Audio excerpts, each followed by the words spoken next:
Even in fantastic Pixar cartoons, nobody can aim for shit. This is all well and good, but someone driving alongside on the street could easily figure out your identity if they noticed you before you did this, or even remember your car. Your identity is toast, Mr. Incredible. Let's go now. Why doesn't he just lay the tree down on the ground? Jesus. The guy stops a train later with his bare hands, so he doesn't need the tree. And as it turns out, unpredictable Chase ended up going down the perfect street for Mr. Incredible to stop it. I'm your #1 fan! This move doesn't work out any better for Incrediboy than it did for me at Taylor Swift's New England estate, which is why in about 15 years, Taylor Swift is going to be really sorry once I unleash all my evil inventions. How the hell did Mr. Incredible know this dude was on top of this roof? All he heard was that there was a tour bus robbery in progress. He obviously didn't get there while it was happening, but he got there in time to see the robber running away, I guess, but didn't catch up to him until he ran all the way to the top of a building. And not just one, but 2 superheroes tracked and found this asshole. Now you just stay here. They usually pick up the garbage in an hour. On the roof? Mr. Incredible accidentally saves someone into the scene of another crime he can stop. So I guess this minister knows their secret identity? Nearly all the wedding guests are dressed in their superhero outfits, which is odd, considering you'd think proper wedding attire would be called for, even here. They took a risk this guy wouldn't say anything, which is kind of amazing. You and your son can go now, Mrs. Parr. Did the principal ask her to come out here without looking at the tape first? Isn't it just a little possible someone would see that? Especially since the most popular kid in school just happens to be around in that same area. Man, that kid is riding the quietest big wheel in existence. He must have that Caterpillar drive from the Red October. Now I gotta pay to fix the table. Car! The table? You broke a plate, dude, not a table. Man, you are distracted. Jesus. Why is it that none of the kids in this family have the same powers as their parents? You'd think genetically, with 3 kids, there'd be at least one. And you'd think even if they had different powers, each would have either elasticity or super strength or some combination. Also, we'll bring up the Fantastic Four elephant in the room, since half the characters have the same powers, and you could even make a case Mr. Incredible is a non-monster-y the Thing. That leaves Dash, who's just the Flash as a kid, so we'll send that. But for all the people who are down on this because it's an animated Fantastic Four, when's the last time you saw a Fantastic Four movie that was even good? Much less as good as this. Well, this article on the right is some bullshit. The first 2 sentences are about a shooting, the rest is copy-pasted from the InsureCare Insurance Employee Manual. And this article on the far left is obviously also copy-pasted from the insurance manual. Whoa! Awesome, but that's still spit. It can't be a superhero movie in the early 2000s without heroes saving people from a burning building. I wanted to go bowling! Both these superheroes used their rescued fire victims as shields during this debris shower. Freeze! Thankfully for our heroes, only one cop bursts into the store right now, while the others wait outside to see if he dies in Oh, he fired his gun? Maybe we should go help that single cop we sent in to capture the jewel thieves all by himself. What am I going to do about my dip husband face? In a world where superpowers are real, physical injuries as a result of superpowers are not real. Also, luckily this happens right at the time when Mr. Incredible has another job offer waiting for him when he gets home. We gotta pay damages, erase memories, relocate your family. Wait, hold up. You can f***ing erase memories? And if you can erase memories, why do you need to relocate the family? This message will self-destruct. Brad Bird steals the Mission Impossible from a franchise he will one day direct. Do residential homes have water sprinklers? Convenient jungle waterless slip and slide. Since later we see this thing has propeller arms, why is it not using said propeller arms right now? This molten lava causes no damage whatsoever to the Omnidroid. Mr. Incredible uses my older brother's stop hitting yourself method to defeat the robot. Also, how lucky is he to not be hit by any of this robot self-harm bullshit? And invite him to dinner. Why? So he can witness the lava wall thing he'll use later to infiltrate your secure computer room? Is there any other reason? I take it our host is... I'm sorry. Mirage and Mr. Incredible are definitely not this close, and not close enough to have a normal conversation for sure. And that is a waterfall of lava. How can they even remotely hear each other at all? Good thing this train yard is entirely deserted all day, every day, so that no one ever sees this. Why is he training? He got that one gig and got paid, but Mirage gave no indication he'd have more work in the future. I mean, sure, maybe he's just trying to feel better about his body, and that's cool. But with workouts and the new cars, the movie suggests Bob somehow knows he'll have more superhero work coming. Oh no, wait, there's a train, which is fine and all, but no one else here? I mean, if trains are coming through here, then there have to be workers all over this train yard, right? Stray hair on a jacket always means your man is cheating cliché. Also, has he not cleaned that thing since he got a Mirage hair on it? That was months ago, right? And Helen didn't notice this until now? Also, right after she finds the stray hair, guess who's calling right now? Hello? We have a new assignment for you. First time, they sent a self-destructing iPad. Second mission, regular-ass phone call direct to this family's home phone line. Because f*** security, right? I mean, this is ultimately what gets Helen curious enough to go after Bob later. So Syndrome's outfit's sloppy mission delivery really caused his own demise, if you think about it. By the way, you're getting banged 3 ways to Sunday lately, and you think he's cheating on you? You sly dog! You got me monologuing! Well, he didn't get you to do anything, asshole. And just because you're self-aware about the monologuing doesn't make it right, does it? Alright, try this one on for size, big boy. If you wanted to kill him, couldn't you have done that already? Well, if not for this handy underground cave, Mr. Incredible is a dead man. Phew, thank God for this island's fluky geography. Life reading negative. Mr. Mr. Incredible terminated. This is the worst goddamn life-sensing probe ever created. It doesn't have any proof of Mr. Incredible being dead, unless it got fooled by the convenient gazer beam skeleton down in the cavern. Even so, how did it miss Mr. Incredible right behind the skeleton? And can also withstand a temperature of over 1,000 degrees. Yes, but can the baby's face? Let's go do what?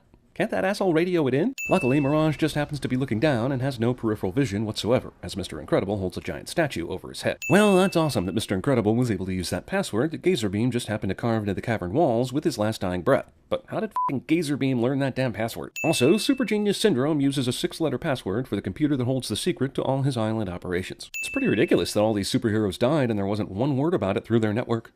Sure, they may have gotten out of touch over the years, but all these people dying and not even a whisper about it? Incredible fire-based garbage disposal here. But what if you accidentally bump dinner into this thing?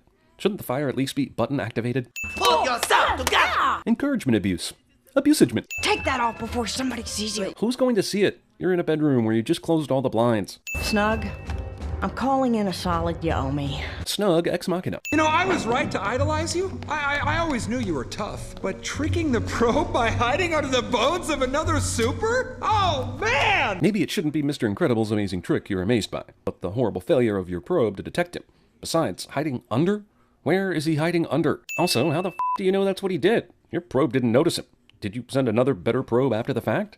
Or did you have video cameras down there, thereby negating the reason for the probe? The kid stowed away, which is cute, until you think about how they did it. I mean, only one of them can turn things invisible, and yet they somehow arranged to sit her in seconds, snuck into the car before Mom for a ride to the airport, snuck onto the plane, and then stayed quiet this whole time. It would certainly suck if these missiles hit the jet, but considering what Edna said about their supersuits being indestructible, would it really be all that bad?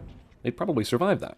Which we would then sin. Yep, this shit rules. One sin off kind of rules. Elastigirl kicks this dude, who accidentally starts shooting everywhere, and wait, shooting the keycard access thing makes the door open? Well, that's convenient. I guess it's a good thing Dash decided to check this cave out at this very moment in time, or else they would have been toast. Unless those suits are as awesome as Edna says they are, where your very face doesn't get burned somehow. That's how freaking far the flames went? Why doesn't Dash just do the thing he did a minute ago when they outran the fireball, and take his sister by the hand and zoom the hell out of range from the spy bird? Syndrome still hasn't killed Mr. Incredible for some reason. There actually is no use for Mr. Incredible anymore, so the only reason why he's still here is just so he can be saved by his family. Of course. Look, I don't care how awesome these little jungle speeder things are, they aren't catching up to the Dash we've seen in this movie. Dash is a Doogie Howser graduate of the Prometheus School of running away from things. The screenwriters blessed Dash with 4 times as much luck as he deserved in this sequence to ensure he landed on this Ex Machina Island security chopper. Yeah! Premature jubilation. Man, Brad Bird loves the bullets whizzing into the water effect, doesn't he? I mean, we know these bullets would lose most of their power once they hit the water, but as shown, damn, that girl should be dead. You married Elastigirl? How do you not know that after following Bob around all this time? Okay, so maybe you don't recognize her because she doesn't have her mask on, but you got Mirage to do some hardcore stalking, and she knew what Bob looked like without his mask on, so I don't get your surprise at all. And when everyone's super, no one will be. Why are they still alive again? Syndrome tried to create a perfect superhero-killing robot, but accidentally invented AI, which surprisingly the movie slides right on by without a second thought. So much bullshit. Drums remote! Come on, man, what are you, a rookie? Violet recovers from unconsciousness just at the time she needs to reinsert herself back into the action. Why are there no labels on this remote that explains what each one does? Man, that's some elementary stuff right there, but Syndrome decided, nah, I can memorize it. The only thing hard enough to penetrate it is... Yeah, but I thought Syndrome built an upgrade to the robot you destroyed, and wouldn't that be part of the upgrade? You mean this is actually going to work? This is some incredible aim by Mr. Incredible here, to take out the robot's brain core, considering he couldn't see the core and the claw rocket changed directions after he let go of it. You mean after he got slammed into the building and fell unconscious, he got up and went to the Parr household because... Why again? Only here did he first learn Bob was married and had these 2 kids, but he didn't know anything about Jack. So what the hell? Is no one else in the neighborhood besides Big Wheel Kid concerned about this huge disturbance? This Underminer just starts blabbering away immediately, as though he's positive someone important will be right there outside the elementary school track to hear him and be in awe. I'm pretty sure I would have figured out these people's secret identities by now. Oh, by the way, one last thing. Did we mention how much this movie steals all the James Bond? This movie steals all the James Bond. Doesn't it bother you? All the worlds and innocent people you've helped destroy?